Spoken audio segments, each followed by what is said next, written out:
कल प्रोपेगेंडे का दौर है और लोग प्रोपेगेंडा करके बहुत खुश हो जाते हैं कि हमारी बात चल गई है। और प्रोपेगेंडा का मतलब ये है कि गलत बात, झूठ बात, और अच्छे खासे पढ़े लिखे लोग भी इसका शिकार है। तो याद रखिए, प्रोपेगेंडा करना, झूठ बोलना, गलत बात फैलाना बहुत बड़ा गुनाह है। मेराज की रात नबी करीम अलैहिस्सलातु वस्सलाम ने देखा कि एक शख्स को उसका जबड़ा चीरा जा रहा है, एक तरफ से लेके सारा पीछे से यहाँ तक। जब उसका जबड़ा चीर दिया जाता है तो फिर वो ठीक हो जाता है, दोबारा फिर उसको चीरा जाता है। इसके साथ यही हो रहा है। तो आपने पूछा ये कौन शख्स है, तो जिब्रील ने बताया कि वो शख्स था जो गलत बात कहता था, यानी प्रोपेगेंडा करता था, झूठ बोलता था।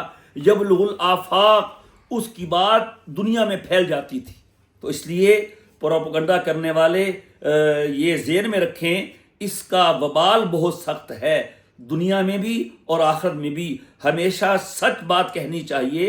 अपने गलत मुफाद के लिए, अपने किसी फ़ायदे के लिए या किसी को नुकसान पहुंचाने के लिए अगर आपने प्रोपेगेंडा किया, गलत बात की, झूठ बोला, गलत बात फैलाई और लोगों ने आपकी शख्सियत पे एतबार करके उस गलत बात पे यकीन कर लिया, तो सारा वबाल आप पे जाएगा।